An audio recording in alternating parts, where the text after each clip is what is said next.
মুহাব্বতের বান্দা হিসেবে কবুল করে নেন। আপনারা কি কষ্ট পাইছেন? একটু মহব্বত করে এখানে চলে আসেন, অল্প সংখ্যক হোক। আমি একটা গুরুত্বপূর্ণ বিষয় আপনাদেরকে দিয়ে যাওয়ার চেষ্টা করব ইনশাআল্লাহ। আল্লাহ আমাদেরকে কবুল করুক, সকলে বলে আমিন। আপনাদের খেদমতে আমি সূরা তাওবার 119 নম্বর আয়াত পেশ করেছি। এই আয়াতের সংক্ষিপ্ত তাফসীর করার চেষ্টা করব ইনশাআল্লাহ। আমি আয়াতের তাফসীরে চলে যাচ্ছি। আমরা দুইটা কাজ, শ্রোতার জন্য যে দুইটা কাজ, এটা মনোযোগ দিয়ে করব তো ইনশাআল্লাহ। অন্তরের কানে শ্রবণ করব এবং চুপ থাকবো, এদিক সেদিক তাকাবো না। মোবাইল আসলেও আপাতত কয়েক মিনিট, এই আধা ঘন্টা আমরা দৌড়বো না, পারবো না ইনশাআল্লাহ। আমি সাইলেন্ট করে রাখছি, আপনারাও সাইলেন্ট করে রাখেন। এই বিধানটা আমার না, আল্লাহর। আল্লাহর। আল্লাহ আমাদেরকে বোঝার তৌফিক দান করুক। আল্লাহ অত্যন্ত গুরুত্বপূর্ণ একটা বিষয় বলেছেন সূরা তাওবার 119 নম্বর আয়াতে। আল্লাহ বলেন, ইয়া আইয়ুহাল্লাযীনা আমানুত্তাকুল্লাহ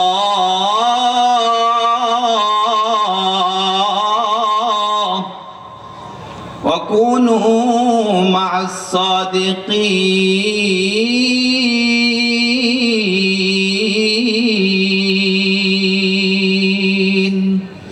আল্লাহ বলেন, হে ঈমানদাররা, তোমরা আল্লাহকে ভয় করো। ইত্তাকুল্লাহ, তোমরা তাকওয়া অবলম্বন করো। এটা এমন একটা গুণ, আল্লাহকে ভয় করা এটা এমন একটা গুণ যে মানুষ এই গুণটা অবলম্বন করতে পারে, এই গুণ অর্জন করতে পারে, অর্থাৎ আল্লাহর ভয় তার হৃদয়ে ঢুকাতে পারে, ওই ব্যক্তিকে আল্লাহ বিনা হিসেবে জান্নাত দিয়ে দিবেন। তাহলে এই গুণ অর্জন করার দরকার আছে না নাই?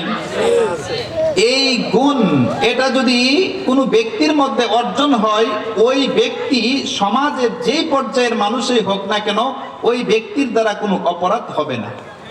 এটা এমন একটা গুণ, বোঝার চেষ্টা করব আমরা। এটা অত্যন্ত গুরুত্বপূর্ণ একটা গুণ, অর্থাৎ আল্লাহর ভয়, তাকওয়া, পরহেজগারিতা অবলম্বন করা।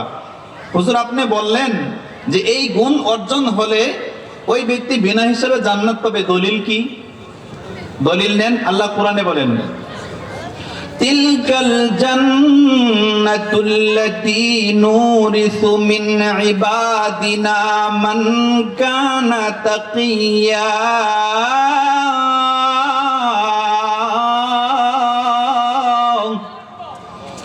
আল্লাহ বলেন, তিলকাল জান্নাতুল্লাতী, ওই জান্নাত, নুরিসু মিন ইবাদিনা, আমার বান্দাদের থেকে আমি তাদেরকে ওয়ারিস বানাবো ওই জান্নাতের, মান কানা তাকিয়া, যেই ব্যক্তি এই তাকওয়া নামক দৌলত অর্জন করবে, আমি ওই ব্যক্তিকে জান্নাতের ওয়ারিস বানাবো। কি গুণ? আল্লাহর ভয় হৃদয়ের মাঝে। আল্লাহর ভয় হৃদয়ের মাঝে যদি থাকে, ওই ব্যক্তি অপরাধ করতে পারবে না, ওই ব্যক্তি কোনো গুনাহ করতে পারবে না। বলেন, আমরা রমজান মাসে গুনাহ করি না, প্রকাশ্যেও খাই না, গোপনেও খাই না। যারা আমরা রোজা রাখি, প্রকাশ্যে খাই না, মানুষ কি মনে করবে? কিন্তু গোপনে খাই না কেন? আমি যদি দরজা জানালা লাগিয়ে আমি খাবার খাই, তাহলে কি ওই জায়গায় কি মানুষ দেখবে? দরজা জানালা সবকিছু লক, আমি খাবার খাচ্ছি, ওই জায়গায় কি আমাকে দেখবে? কেউ দেখবে না। কিন্তু দেখবে কে? কার ভয়ে খায় না? আল্লাহর ভয়ে খায় না, যে সেখানে আল্লাহ দেখবে। এটার নামই হলো তাকওয়া। যেমন রোজা ভেঙে যাবে, আল্লাহ দেখতেছে, এই জন্য আমি খাই না, এই ভয়টা যদি পরিপূর্ণ কারো দিলের মধ্যে ঢুকে যায়, সে চুরি করবে না, কারণ চুরি করতেছি আল্লাহ দেখতেছে। সে জেনা করবে না, কারণ জেনা করব আল্লাহ দেখতেছে।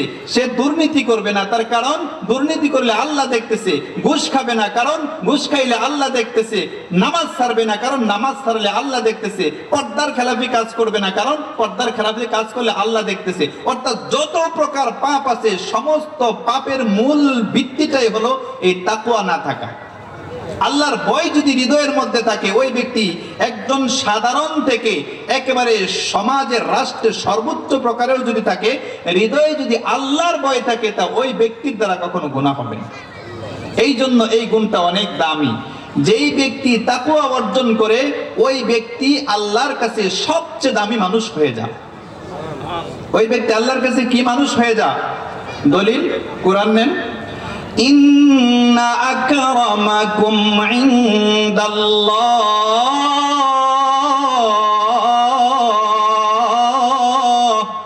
আতকাকুম। আল্লাহ বলেন ইন্না আকরামাকুম ইনদাল্লাহি আতকাকুম। আল্লাহ বলেন তোমাদের মাঝে সবচেয়ে সম্মানিত দামি ব্যক্তি ওই ব্যক্তি আতকাকুম, যে ব্যক্তি আল্লাহকে ভয় করে। এখানে আল্লাহ কি বলেছেন? সমস্ত মানুষের মধ্যে দামি ওই ব্যক্তি কার কাছে? ইনদাল্লাহ, আল্লাহর কাছে। আল্লাহর কাছে দামি মানুষ ওই ব্যক্তি যেই ব্যক্তি আল্লাহকে ভয় করে। এই ব্যক্তি যদি রিস্কাওয়ালা হয়, একজন রিস্কাওয়ালা, একজন চা বিক্রেতা, একজন গার্মেন্টসের শ্রমিক, এই ব্যক্তির হৃদয়ে যদি আল্লাহর ভয় থাকে, আরেকজন ব্যক্তি যদি পৃথিবীর সুপ্রিম পাওয়ারও হয় আর ওই ব্যক্তির ভিতরে যদি আল্লাহর ভয় না থাকে, ওরকম হাজার লক্ষ পাওয়ারফুল ব্যক্তি থেকে এই রিস্কাওয়ালার দাম আল্লাহর কাছে সবচেয়ে বেশি। সুবহানাল্লাহ বাড়ির যায় বললেন, এনে সুবহানাল্লাহ বললে গুনাহ হবে না? বলেন সুবহানাল্লাহ এনে বললে গুনাহ হবে না? তাহলে আস্তে বলেন কেন? সুবহানাল্লাহ শব্দের অর্থ কি? আল্লাহ পুত পবিত্র, আল্লাহ মহান। সুবহানাল্লাহ, আল্লাহ পুত পবিত্র। কার প্রশংসা করতেছেন? বলেন কার প্রশংসা করতেছেন? আল্লাহকে। আল্লাহু আকবার, আল্লাহ তো তিনি যিনি সবচেয়ে বড়, সব কিছু থেকে বড়, সকলের বড়, সমস্ত কিছু থেকে বড় যিনি, তিনি হলেন আল্লাহ। সেই আল্লাহর প্রশংসা করলে তো ওইভাবেই করতে হবে যেইভাবে প্রশংসা করলে আল্লাহ বেশি খুশি হয়। এজন্য সুবহানাল্লাহ বলবেন, অর্থ বুঝে। সুবহানাল্লাহ মানে আল্লাহ পুত পবিত্র, আমি আল্লাহর প্রশংসা করতেছি। জবান খুলে উচ্চ সুরে বলবেন সুবহানাল্লাহ। ফায়দা কি হবে? নবীজি হাদিসের মধ্যে বলেন, কোন বান্দা যদি সুবহানাল্লাহ একবার বলে, আল্লাহর কোন বান্দা একবার সুবহানাল্লাহ বলে, ওই বান্দার নামে জান্নাতে একটা গাছ হয়ে যায়। লস না লাভ? তাহলে আমরা সুবহানাল্লাহ বলি এমন ভাবে মনে হয় ভয় লাগতেছে, পিছন দিয়ে কেউ জানি ধরে ফেলে দিচ্ছে। এজন্য সুবহানাল্লাহ বলবেন খুব জোরে, পারবেন তো ইনশাআল্লাহ? তাহলে আমরা যে কথা আলোচনা করতেছিলাম, যে আয়াতের তাফসীর, যে আল্লাহ আমাদেরকে বলেছেন তোমরা আল্লাহকে যথাযথ ভয় করো। ভয় করলে লাভ কি? যতটুকু আলোচনা শুনলেন, কি শিখলেন, এটার ভিতরে নিয়ে যাবেন, কমপ্লিট করে নিয়ে যাবেন যে আমি এই শিখছি এই হুজুরের আলোচনা থেকে। আল্লাহকে যথাযথ ভয় করতে আল্লাহ বলেছেন। ভয় করলে লাভ কি? পরকালীন লাভ হলো আল্লাহ তাকে বিনা হিসেবে জান্নাত দিবে। দুনিয়ার লাভ হলো আল্লাহর কাছে সবচেয়ে দামি মানুষ হিসাবে সে গণ্য হবে। সবচেয়ে দামি মানুষ হিসাবে আল্লাহর কাছে সে গণ্য হবে। কি করলে? আল্লাহর ভয়। এখন আমার আলোচ্য বিষয় হলো আল্লাহর ভয় ডুববে কিভাবে? এই গুণ অর্জন করা দরকার আছে না নাই? বলেন আছে না নাই? এই গুণ অর্জন করলে, যে গুণ অর্জন করলে জান্নাত পাওয়া যাবে, যে গুণ অর্জন করলে আল্লাহর কাছে দামি মানুষ পাওয়া যাবে, ওই গুণ আমার দামি গুণ কিনা? এই গুণ অর্জন করতে রাজি আছি আমরা? সবাই রাজি? এই গুণ অর্জন করার জন্য একটা শর্ত হলো ভালো মানুষের সংস্রব অবলম্বন করা। কার সংস্রব অবলম্বন করা? আল্লাহ কোরআনের বিভিন্ন আয়াতের মধ্যে তাকওয়া কিভাবে অর্জন করবেন সেগুলোর সিস্টেম আল্লাহ বিভিন্ন আয়াতের মধ্যে বলে দিয়েছেন। এই আয়াতের মধ্যে আল্লাহ একটা গুণের কথা বলেছেন, সেই গুণটা হলো নেককার মানুষের সংস্রব অবলম্বন করা। অর্থাৎ যেই সমস্ত মানুষগুলো আল্লাহ ওয়ালা, নেককার, পরহেজগার, এমন ব্যক্তির সংস্রব অবলম্বন করা। তাহলে আপনার ভিতরে ওই নেককার ব্যক্তির প্রভাবে আপনার ভিতরে তাকওয়া ঢুকবে। আস্তে আস্তে ওই নেককারের তাকওয়া আপনার মধ্যে ঢুকবে। হুজুর এটা কিভাবে সম্ভব? এক্সাম্পল নেন। এই যে এখানে আতর বিক্রি করতেছে, সামনে আতর বিক্রি করতেছে, আপনি আতর যদি নাও কিনেন, ওই আতরের দোকানের পাশে একটু বসে থাকেন, গ্রান আসবে কি আসবে না? বলেন গ্রান আসবে কি আসবে না? বিপরীত সাইড, আপনি টয়লেটে গেলেন, বাথরুম করলেন না, বাথরুমে যায় বাথরুম করলেন না, তারপরে একটু গ্রান আসবে কি আসবে না? তাহলে ঠিক তদ্রুপ ভাবে আতরের দোকানের পাশে বসে থাকলেও যদি আতর না কিনেন, তারপরেও যদি গ্রান আসে, একজন আল্লাহ ওয়ালার পাশে যদি আপনি বসে থাকেন, তাহলে আল্লাহ ওয়ালার সুহবতে আপনার মধ্যে প্রভাব পড়বে না কেন? এই জন্য আল্লাহ বলেছেন, ইয়া আইয়ুহাল্লাযীনা আমানুত্তাকুল্লাহ।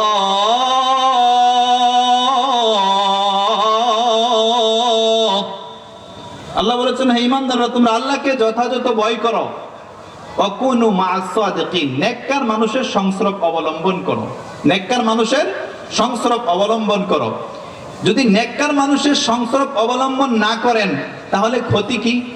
হুজুর আমি নেককারের সংসর্গ অবলম্বন করব না, ক্ষতি কি? মহা বড় ক্ষতি আছে। আপনার ঈমান, আপনার আমল সবকিছু দুনিয়াতে বরবাদ হয়ে যাওয়ার সম্ভাবনা আছে আপনি যদি নেককার মানুষের সংসর্গ অবলম্বন না করেন। এজন্য দরকার আছে না নাই? হুজুর দলিল কি? আপনি যে বলছেন কোরআন থেকে দলিল নেন, সবগুলো দলিল দিয়ে দেব ইনশাআল্লাহ। আল্লাহ বলেন ইয়া ওয়াইলাতা লাইতানি লাম আত্তাখিয ফুলালান খলিলা। এই আয়াতের শানে নজুল না শুনলে তাফসীর বুঝবেন না। আয়াতের শানে নজুল হলো কি বোঝাচ্ছি আমি, আপনার বন্ধু, আপনার সাথী কার সাথে পরামর্শ করতেছেন, কার সাথে উঠা বসা করতেছেন, চলাফেরা করতেছেন, সে যদি ভালো মানুষ না হয় আপনার ক্ষতিটা কি, এই ক্ষতিটা আলোচনা করতেছি। বুঝে আসতেছে তো আলোচনা? যুবক ভাইরা এদিকে খেয়াল করি, না হলে ছুটে যাবে, আপনাদের বুঝবেন না। অনেক গুরুত্বপূর্ণ বিষয়। ক্ষতিটা হলো এই আয়াতের মধ্যে, এই আয়াত যে বিষয়ের প্রতি মানে গুরুত্ব দিয়ে, যে বিষয়ের প্রতি ইঙ্গিত করে এই আয়াত অবতীর্ণ হয়েছে, আয়াতের শানে নজুল হলো মক্কার একজন মুশরিক ছিল উবাই ইবনে খলফ, আরেকজন মুশরিক ছিল উকবা ইবনে আবি মুঈত। দুইজন বড় মুশরিক ছিল, লিডার ছিল, বড় পর্যায়ের নেতা ছিল, মুশরিক লিডার ছিল। উকবা ইবনে আবি মুঈত তার অভ্যাস ছিল তিনি ব্যবসা করতেন, ব্যবসার থেকে আসার পরে গণ্যমান্য ব্যক্তিদেরকে দাওয়াত করে খাওয়াইতেন। তিনি একবার সফর থেকে আসার পরে গণ্যমান্য ব্যক্তিদেরকে দাওয়াত করে খাওয়াইছেন। খাওয়ানোর পরে তিনি দাওয়াত দিছে, দাওয়াতের মধ্যে নবীজিকেও দাওয়াত দিছেন। নবীজি তার বাড়িতে গেছে, এইদিকে খেয়াল করবেন না হলে বুঝবেন না। নবীজি তার বাড়িতে গেছে দাওয়াত রক্ষা করার জন্য, কিন্তু নবীজি শর্ত দিছে, উকবা আমি তোমার বাড়িতে খাইতে পারি, শর্ত হলো তোমাকে বলতে হবে লা ইলাহা ইল্লাল্লাহ মুহাম্মাদুর রাসূলুল্লাহ। এই সাক্ষ্য যদি তুমি দাও তাহলে তোমার বাড়িতে খাবো, না হলে আমি তোমার বাড়িতে খাবো না। উকবা চিন্তা করল যে মুহাম্মদ সম্মানিত ব্যক্তি, সে যদি আমার বাড়িতে না খেয়ে চলে যা, এটা তো আমার জন্য বড় অপমান। এই জন্য উকবা কি করলেন? কালিমার সাক্ষ্য দিয়ে দিলেন। কালিমার সাক্ষ্য উকবা দিয়ে দিলেন, পড়ে ফেললেন, কিন্তু মন থেকে পড়ে নাই। আল্লাহ রসুল খাবার খাইলেন, শর্ত অনুযায়ী খাবার খাইলেন। উকবার আরেকজন বন্ধু ছিল উবাই ইবনে খলফ, সেও মুশরিক, ঘনিষ্ঠ বন্ধু ছিল, তার পরামর্শদাতা, খুব অন্তরঙ্গ বন্ধু ছিল। উবাই ইবনে খলফ যখন শুনলো যে বন্ধু মুসলমান হয়ে গেছে, তখন উকবাকে বলল যে তুমি মুহাম্মদের কালিমা গ্রহণ করে ফেলছো। উকবা বলতেছে, আরে দোস্ত, আমি তো মন থেকে গ্রহণ করি নাই, আমি মন থেকে গ্রহণ করি নাই, বরং মুহাম্মদ যদি আমার বাড়িতে না খায় চলে যায়, এটা তো আমার জন্য বড় অপমান, অপদস্থতা। এই জন্য শুধু মুহাম্মদকে খুশি করার জন্য আমি কালিমা পড়েছি, আমি মন থেকে পড়ি নাই। উবাই ইবনে খলফ বলতেছে, না আমি তোমার উযর গ্রহণ করব না। তাহলে আমাকে কি করতে হবে? উকবাকে মুশরিক বন্ধু শিখাইয়া দিচ্ছে, উবাই ইবনে খলফ শিখাইয়া দিচ্ছে, তো আমি তোমার উযর গ্রহণ করব, তোমাকে যায়া মুহাম্মদের শরীরে থুতু নিক্ষেপ করতে হবে। নাউজুবিল্লাহ বলেন। আপনারা কোন জায়গায় সুবহানাল্লাহ বলতে হয়, কোন জায়গায় নাউজুবিল্লাহ বলতে হয়, এটা কি আমরা পারি না? ইংরেজি শব্দ তো খুব পারি, থ্যাংক ইউ, হাউ ইউ, এগুলো তো খুব পারি। যেখানে সুবহানাল্লাহ বলতে হবে, আলহামদুলিল্লাহ বলতে হবে, এগুলো আমরা কেন পারি না? ইসলাম সম্পর্কে জানার চেষ্টা করি না কেন? বাস সে ব্যক্তি বন্ধুর মনোরঞ্জনের জন্য, বন্ধুকে খুশি করার জন্য উকবা এই দৃঢ়তাপূর্ণ কাজ, এই গুনাহের কাজ, এই নিকৃষ্টতম কাজ উকবা করে ফেললো। আল্লাহর রাসূলের পবিত্র শরীরে যায় থুতু নিক্ষেপ করে ফেললো। এরই পরিপ্রেক্ষিতে এই আয়াত অবতীর্ণ হয়েছে। এখন আপনারা তর্জমা বুঝবেন। আয়াত অবতীর্ণ হয়েছে, নবীজি কষ্ট পাইছেন, কিন্তু নবীজিকে সান্ত্বনা দেওয়ার জন্য আল্লাহ আয়াত অবতীর্ণ করেছেন। আল্লাহ বলেন, ইয়া ওয়াইলাতা লাইতানি লাম আত্তাখিয ফুলালান খলিলা লাকাদ আযাল্লানি আনিয যিকরি বা'দা ইয জাআনি ওয়া কানা আশ-শাইতানু লিল ইনসানি খাযুলা। আল্লাহ বলেন, ওই জালেম কিয়ামতের ময়দানে নিজের হাত দংশন করতে করতে বলবে, হায় আফসোস, আমি যদি অমুককে বন্ধু হিসেবে গ্রহণ না করতাম। ইয়া ওয়াইলাতা লাইতানি লাম আত্তাখিয ফুলালান খলিলা, আমি যদি ওই উকবাকে বন্ধু, উবাই ইবনে খলফকে বন্ধু হিসেবে গ্রহণ না করতাম। লাকাদ আযাল্লানি আনি যিকরি, আমার কাছে আল্লাহর উপদেশ আসার পরেও, হেদায়েত আসার পরেও আমি আমার বন্ধুর কারণে ইসলাম থেকে, ঈমান থেকে সরে গেলাম, ঈমান থেকে বিচ্ছেদ হয়ে গেলাম। তাহলে মুফাসসিরিনে কেরাম লিখেছেন, শানে নজুল খাস, হুকুম আম, ব্যাপক, এখনো আমাদের জন্য এটা প্রযোজ্য। তার কারণ নবীজি বুখারী শরীফের হাদিসের মধ্যে বলেন, আল মারউ আলা দীনি খালিলি ফালইয়ানজুর আহাদুকুম মান ইউখালিলু।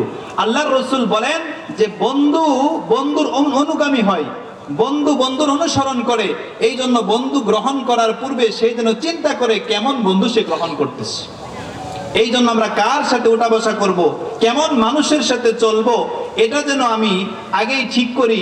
ঠিক যদি না করি তাহলে আমার দুনিয়াও বরবাদ হবে, পরকালও বরবাদ হবে। দুনিয়াও বরবাদ হবে, পরকালও বরবাদ হবে। এই জন্য আমরা কাদের সাথে উঠা বসা করব, কাদের সাথে সম্পর্ক রাখবো, হিসাব কিতাব করে বুঝে তারপরে রাখবো তো ইনশাআল্লাহ। বলেন, সবকিছু বুঝা চিন্তা ফিকির করে রাখবো তো ইনশাআল্লাহ। না রাখলে ক্ষতি কি হবে বুঝে আসছে তো আপনাদের। আমি কোরআন থেকে আরেকটা এক্সাম্পল দেই। দেখেন, জান্নাতি মানুষ পরস্পর বসে বসে কথা বলবে, একজন আরেকজনের সাথে কথা বলবে। তাদের মধ্যে একজন জান্নাতি ব্যক্তি, দুনিয়াতে তার একজন মুশরিক বন্ধু ছিল যে তাকে উল্টাপাল্টা কথা বলতো। এমন একজন বন্ধু সম্পর্কে সে তার আরেক জান্নাতি বন্ধুর সাথে গল্প করবে। এই গল্পটা আল্লাহ কোরআনে আমাদের জন্য উঠায় আনছেন। ভালো করে আমরা বুঝি, জান্নাতে দুইজন বন্ধু পরস্পর কথা বলবে। একজন বন্ধু বলবে, দুনিয়াতে আমার একজন মুশরিক বন্ধু ছিল, সে আমাকে বলতো, কি বলতো, এই কোরআনের মধ্যে এটা বলছে। যেমন দেখেন, فَأَقْبَلَ بَعْضُهُمْ عَلَى بَعْضٍ يَتَسَاءَلُونَ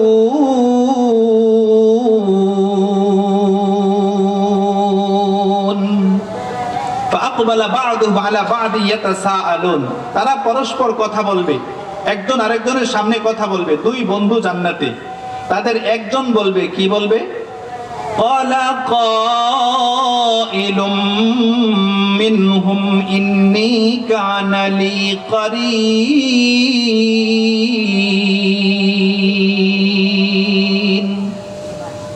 তাদের একজন বলবে, قَالَ قَائِلٌ مِّنْهُمْ, তাদের একজন বলবে, ইন্নী কানা লি কারিন, আমার একজন অন্তরঙ্গ বন্ধু ছিল। এই দেখেন, আল্লাহ কোরআনের মধ্যে এই ঘটনা কেন আনলেন? এটা আমাদের জন্য শিক্ষা। আমরাও যদি যাদের সাথে উঠা বসা করি, যাদের সাথে দিলের সম্পর্ক রাখি, তারা যদি খারাপ হয়, পথভ্রষ্ট হয়, তাহলে সোজা আমাদের নিয়ে জাহান্নামের চৌরাস্তায় যাবে। এই জন্য কাদের সাথে উঠা বসা করবেন, কাদের সাথে চলাফেরা করবেন, কেমন মানুষের সাথে ভালোবাসা রাখবেন, মোহাব্বত রাখবেন, এটা চিন্তা ফিকির করে রাখবেন, আমল করবেন তো ইনশাআল্লাহ। দেখেন, বন্ধু যদি অসৎ হয় তাহলে সমস্যাটা কি আল্লাহ এখানে ওঠায় ধরছেন। তাদের একজন বলতেছে, দুনিয়াতে আমার একজন বন্ধু ছিল। ক্লিয়ার বুঝতেছেন আপনারা? দুনিয়াতে একজন আমার বন্ধু ছিল। ইয়াকুলু আইন্নাকা লামিনাল মুসাদ্দিকিন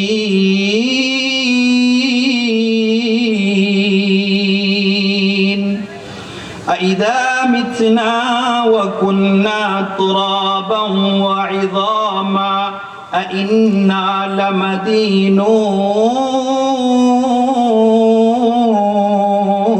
লামাদিনুন।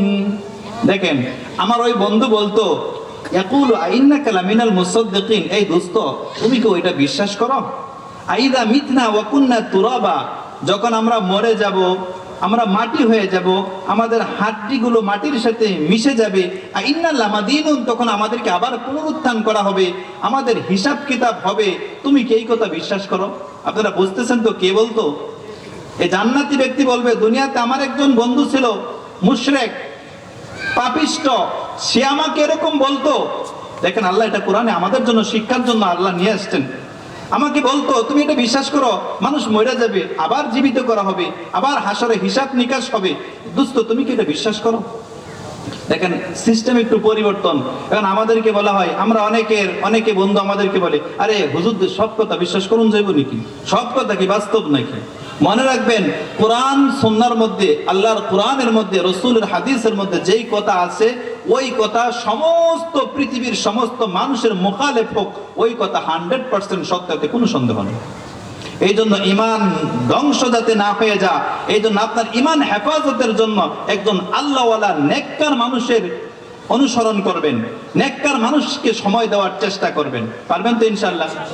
দেখেন, এই দুই বন্ধু যখন জান্নাতে বসে বসে কথা বলতেছে, দুনিয়াতে আমার একজন বন্ধু ছিল, এই কথা আল্লাহ শুনতেছে কিনা? আল্লাহ শুনতেছে না? আল্লাহ দেখতেছে না? তখন আল্লাহ বলবেন, তুমি কি তোমার ওই বন্ধুরে দেখতে চাও? তুমি যেই বন্ধুর আলোচনা করতেছো, তোমার যেই দুস্তুর আলোচনা তুমি করতেছো, তোমার ওই দুস্তুকে কি তুমি দেখতে চাও? সে হাসূচক জবাব দেওয়ার পরে আল্লাহ দেখার ব্যবস্থা করে দিবেন। সে কিভাবে দেখবে? কোরআন বলে, قال هل أنتم مطلعون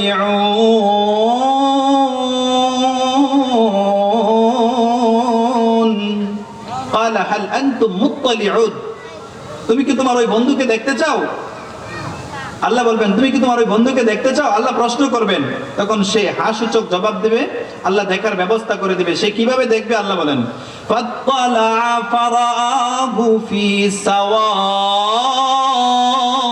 الْجَحِيمِ فَاطَّلَعَ, সে উকি দিয়ে তাকাবে। ওই জান্নাতি ব্যক্তি আগ্রহে উদ্দীপনা নিয়ে উকি দিয়ে উঁচা হয়ে দেখার জন্য তাকাবে। ফারাআহু, সে তাকে দেখবে, জান্নাতি ব্যক্তি তাই তার ওই বন্ধুকে দেখবে। কোথায় দেখবে? ফি সাওয়াইল জাহিম, জান্নাতের একেবারে চৌরাস্তায়, জাহান্নামের, নাউজুবিল্লাহ, জাহান্নামের চৌরাস্তায় তাকে কোথায় দেখবে? জান্নাতি বন্ধু তার ওই যে বন্ধু তারে বলতো, আরে মরার পরে আবার জীবিত বেটা কইছে কেডা তোরে, হাড্ডি মাড্ডি সবকিছু মাটির সাথে মিশে যাইব, এগুলো আবার জীবিত হইব, এটা কি সম্ভব? তুই বিশ্বাস করস? ওই বন্ধু, এই জান্নাতি বন্ধু তার ওই বন্ধুরে কোথায় পাবে? কোথায় দেখবে? জাহান্নামের চৌরাস্তায়, ফি সাওয়াইল জাহিম, জাহান্নামের মধ্যস্থলে দেখবে। তখন এই জান্নাতি বন্ধু চিৎকার দিয়ে উঠবে। চিৎকার দিয়ে কি বলবে? قال تالله إن كدت لتردين, সে চিৎকার দিয়ে বলবে, তাল্লাহ, আল্লাহর কসম, ইন কিত্তা লাতুরদিন, তুমি তো আমাকে ধ্বংসের ধার প্রান্তে নিয়ে গিয়েছিলে। তুমি কোথায় নিয়ে গিয়েছিলে? ধ্বংসের ধার প্রান্তে আমাকে নিয়ে গিয়েছিলে। ওয়ালাউলা নি'মাতু রাব্বি লাকুনতু মিনাল মুহদারিন।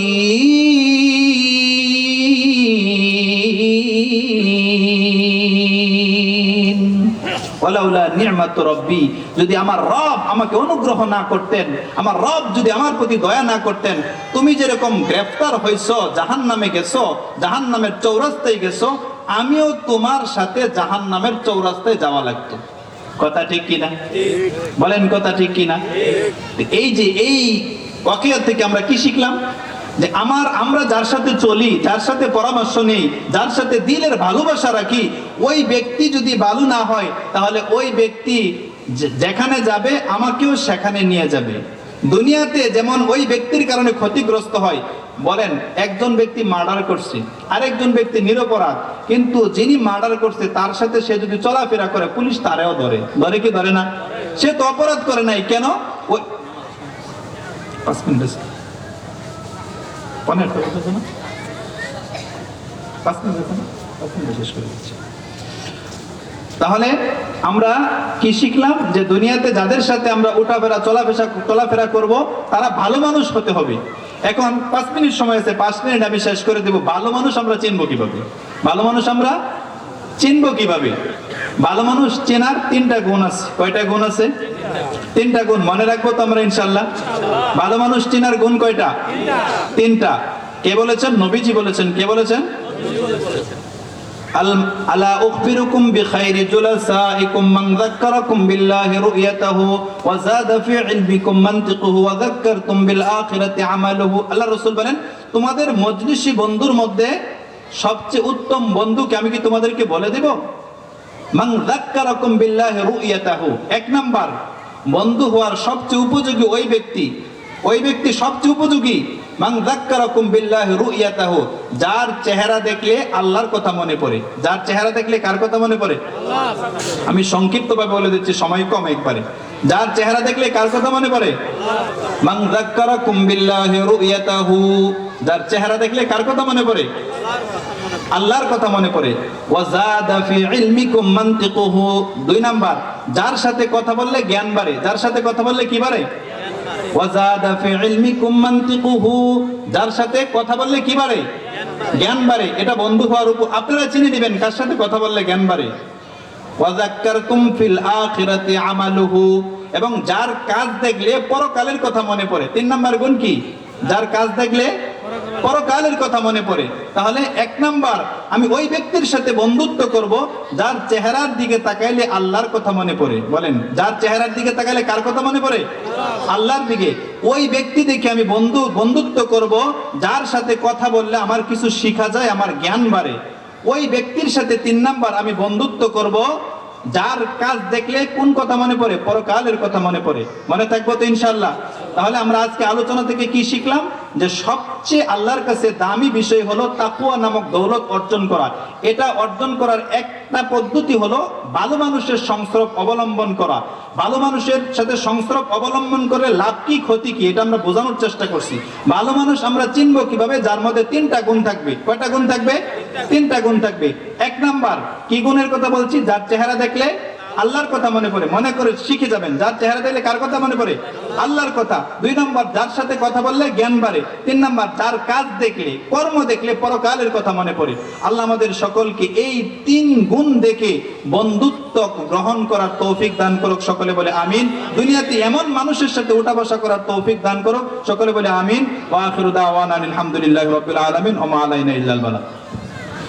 আলহামদুলিল্লাহ, হুজুর অত্যন্ত গুরুত্বপূর্ণ আলোচনা পেশ করেছেন আমাদের সম্মুখে। আমরা সকলেই হুজুরের যে আলোচনাগুলো করেছেন কুরআন ও হাদিসের আলোকে আমরা সকলেই আমল করার চেষ্টা করব।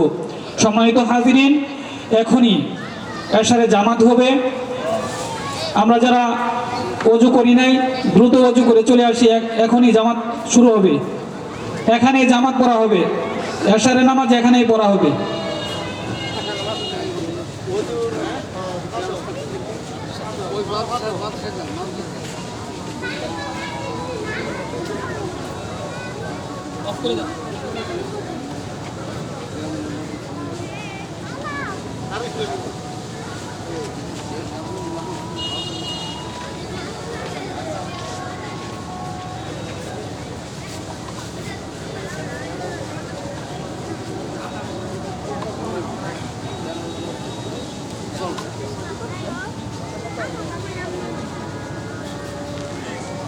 যেখানে যাওয়া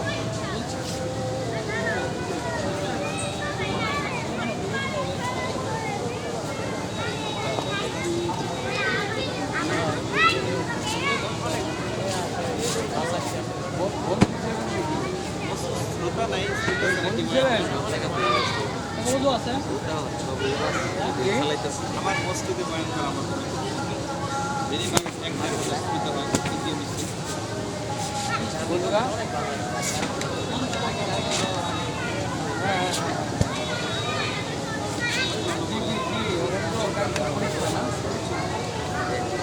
এক এক করে এক এক গ্রাম সব ফুলেরই গ্রাম না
আমার রিলা না তোমরা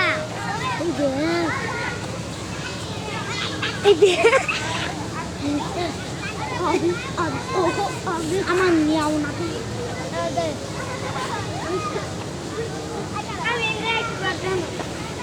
আমি কেন নিতে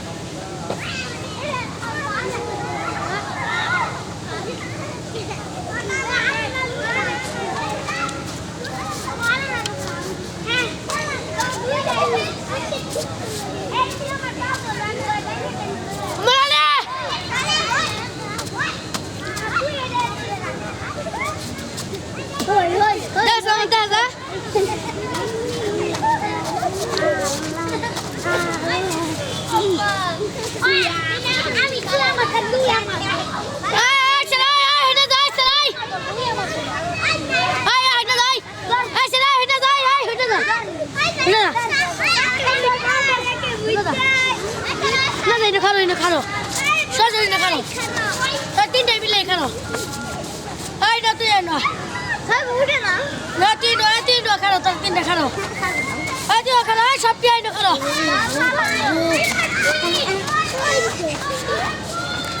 ওটা দেখতে আমার দেখা নাকি না দেখা না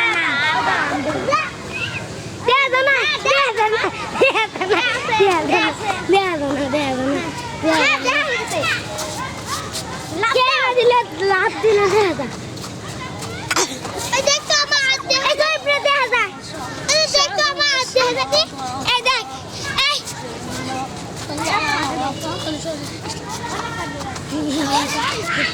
বটে বটে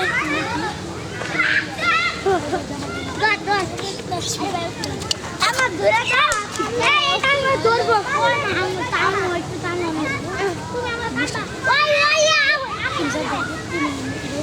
এই কইতা এই বাপ রে আরে ও তো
আমার তো দেখ ইয়ে না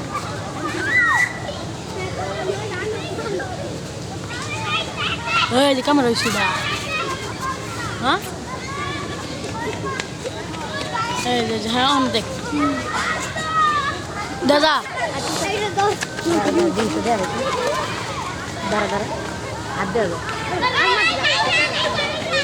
আমার দেখো ক্যামেরা আমার কিরকম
Apa lari sudah?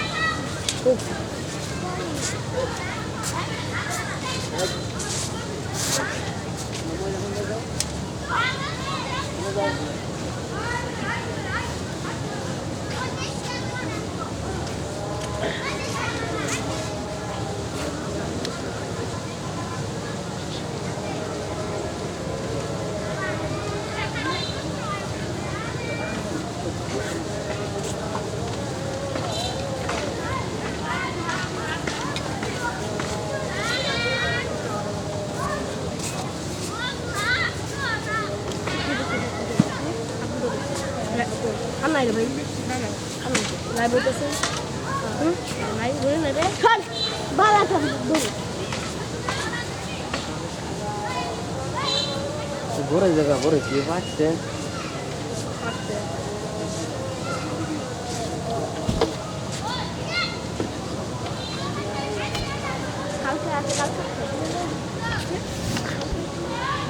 আজকে মতন কালকা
আবার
হুজুর আমরা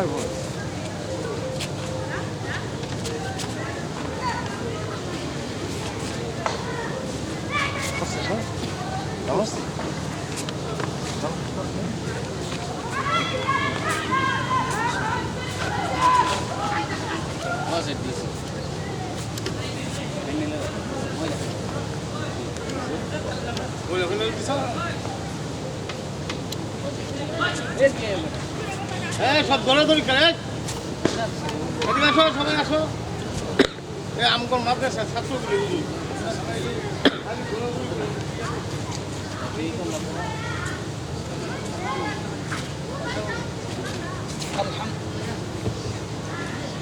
আলহামদুলিল্লাহ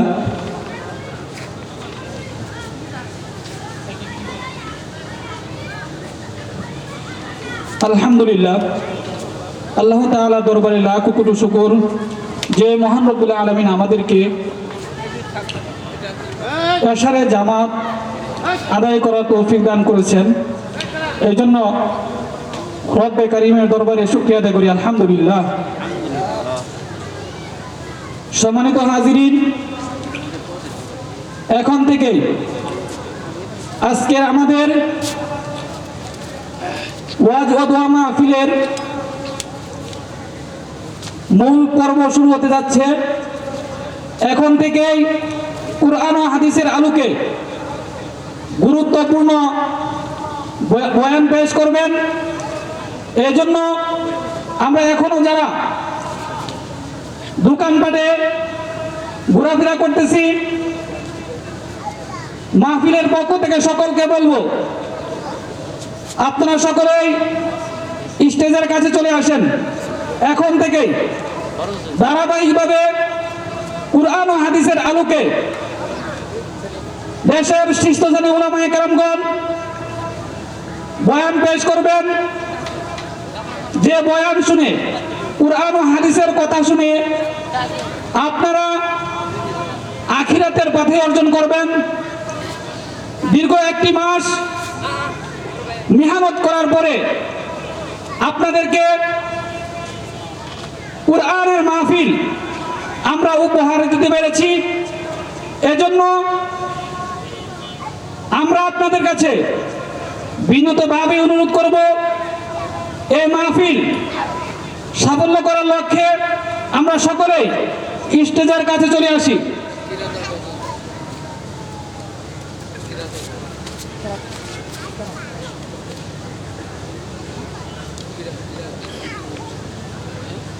সম্মানিত হাজরিন, আমরা আমাদের আজকের মূল পর্ব পবিত্র কালামুল্লাহ শরীফ থেকে তেলাওয়াত দিয়ে শুরু করব। এখন আপনাদের সম্মুখে পবিত্র কালামুল্লাহ শরীফ থেকে তেলাওয়াত নিয়ে আসছেন হাফেজ মোহাম্মদ আব্দুর রশিদ, হাফেজ মোহাম্মদ আব্দুর রহিম সাজ্জাদ। আসসালামু আলাইকুম ওয়া রাহমাতুল্লাহি ওয়া বারাকাতুহু আউযু বিল্লাহি মিনাশ শাইতানির রাজীম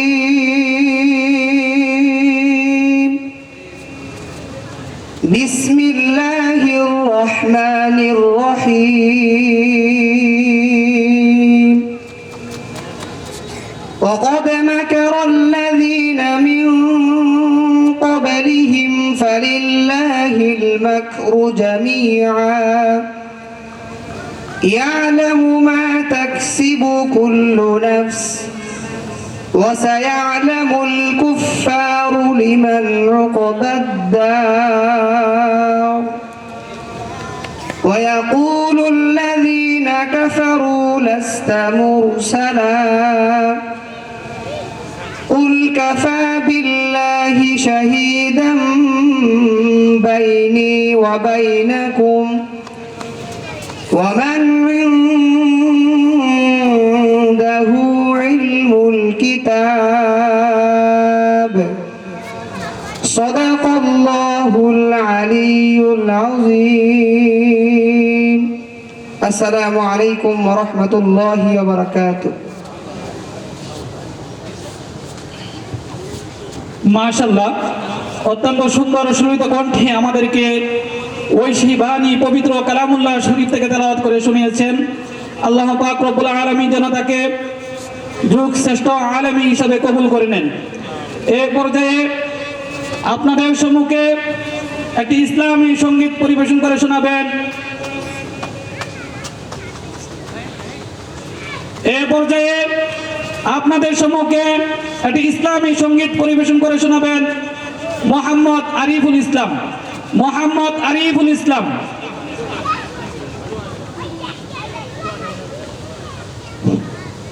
আসসালামু আলাইকুম ওয়া রাহমাতুল্লাহি ওয়া বারাকাতুহু।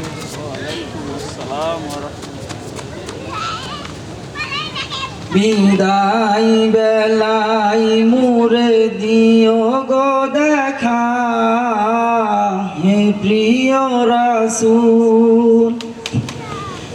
বিদায় বেলায় মোরে দিও গো দেখা, হে প্রিয় রাসূল।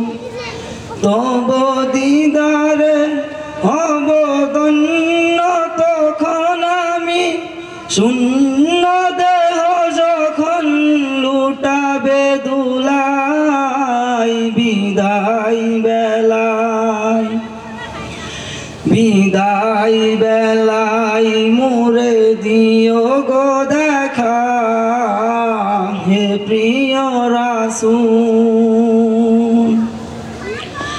কত নবী ওলি ছিল ধরার মাঝে, সবাই আপন নিরে চলে গেছে।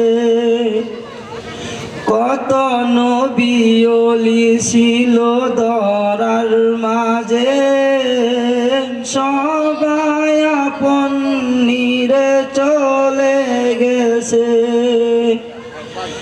আমিও তো পাব না সারা, পৌঁছে যাব বিদায়ের মোহনায়। বিদায় বেলায়, বিদায় বেলায় মোরে দিও গো দেখা, হে প্রিয় রাসূল।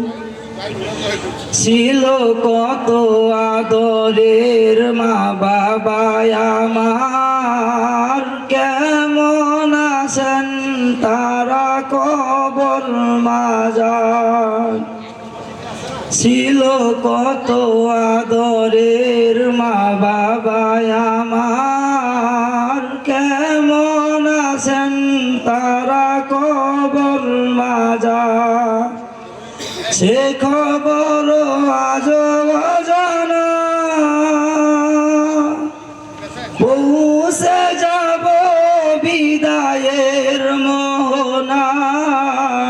বিদায় বেলায়, বিদায় বেলায় মোরে দিও গো দেখা,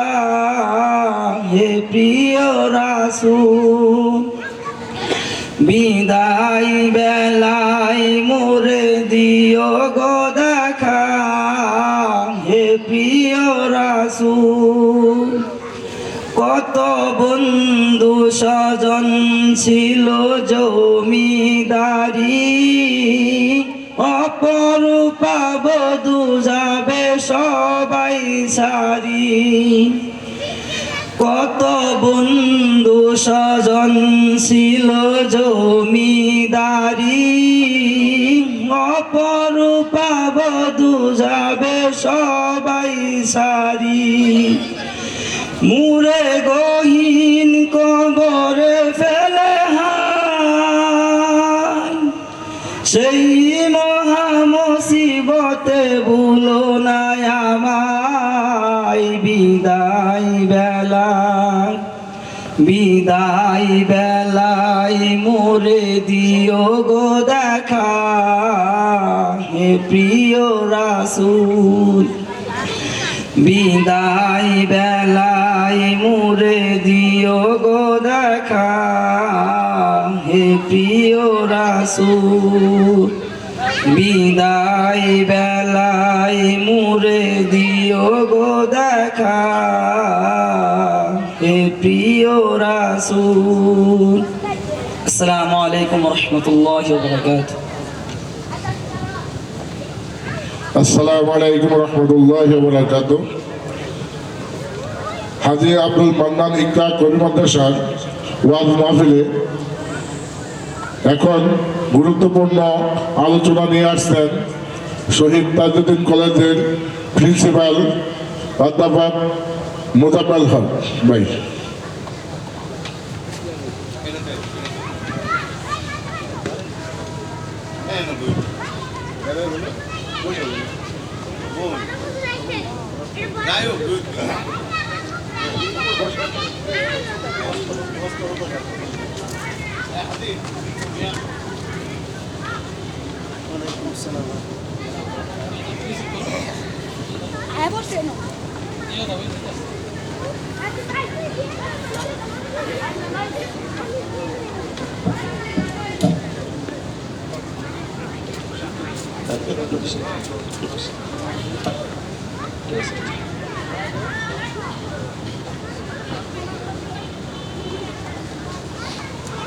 আসসালামু আলাইকুম ওয়া রাহমাতুল্লাহি ওয়া বারাকাতুহু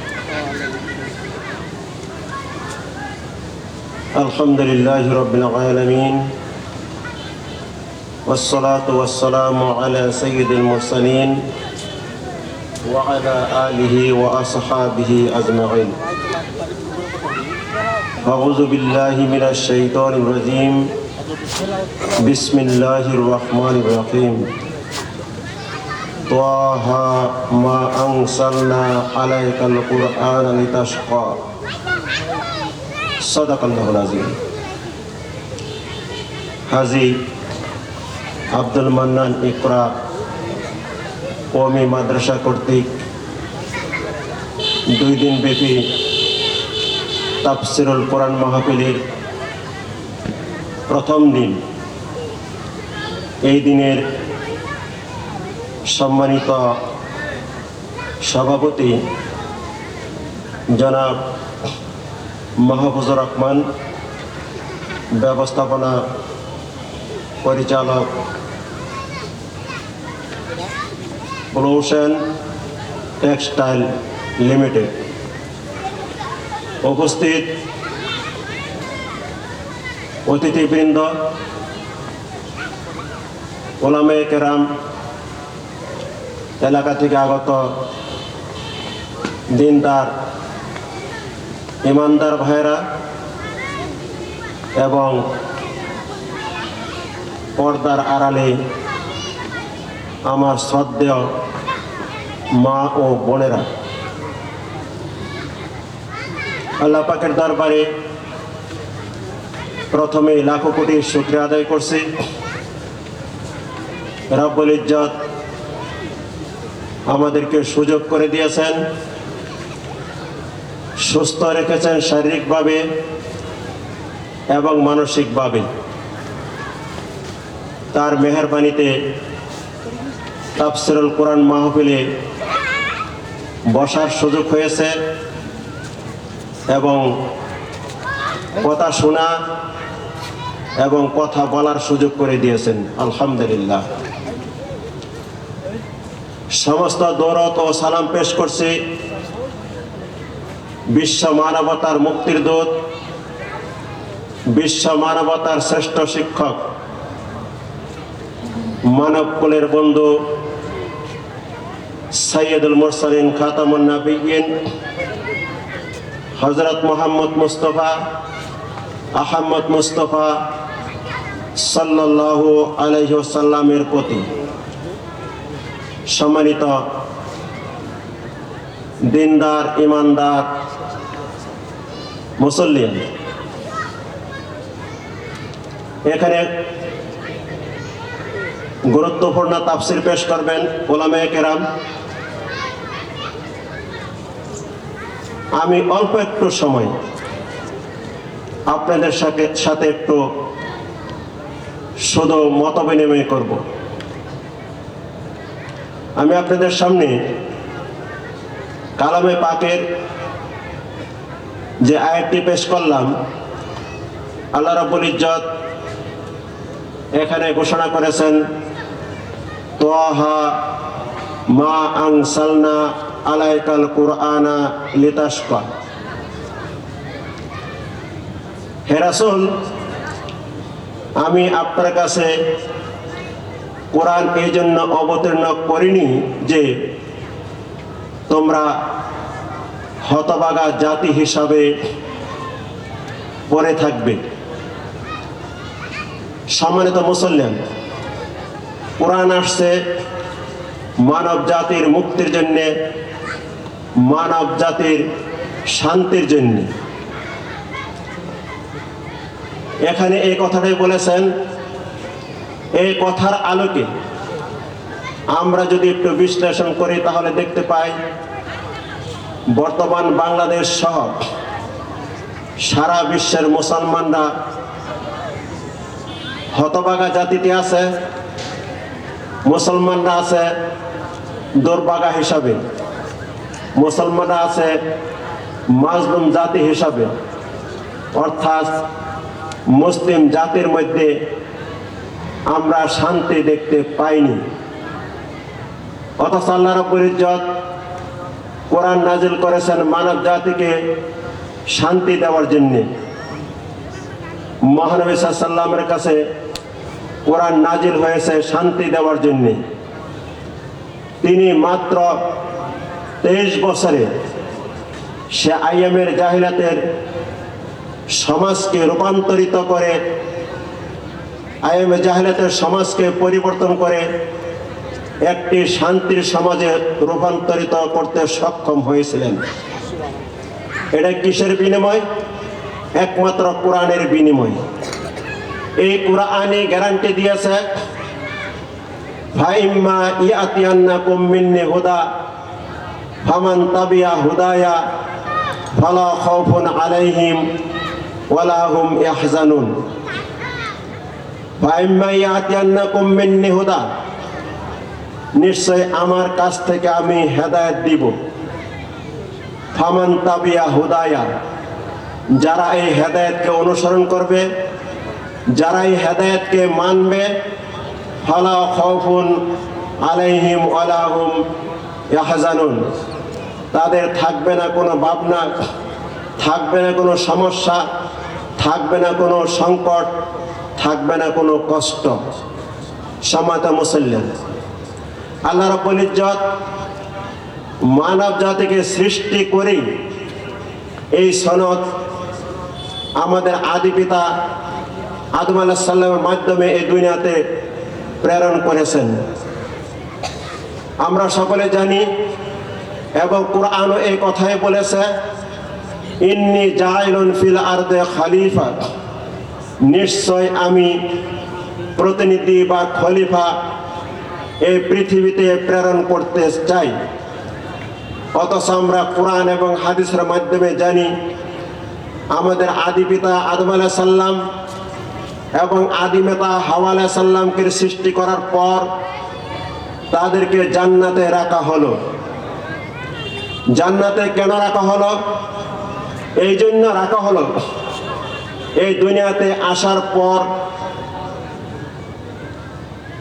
সমাজ পরিচালনা করতে হবে, পরিবার পরিচালনা করতে হবে, রাষ্ট্র পরিচালনা করতে হবে এবং শান্তিতে কিভাবে বসবাস করা যায় তার একটি প্রশিক্ষণের দরকার।